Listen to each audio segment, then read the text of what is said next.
Pecan Creek store owner John Scott describes how he has accomplished his dream.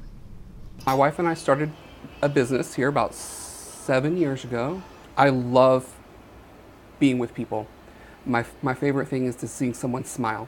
When they come in my store, it does not matter how you're dressed, who you are, how much money you make, your race, whether you're gay, you're straight. You're all treated exactly the same here. However, the life of a store owner does not go without struggles. I say the greatest challenge is just keeping afloat.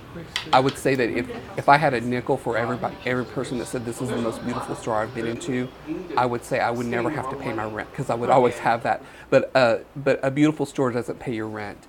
Despite these hardships, he never stopped chasing his dream and encourages others to do the same.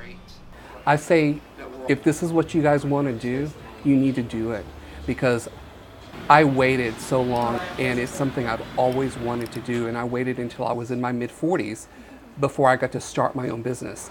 So I say, follow your dream. Just do what you want to do because it's your life and no one else's.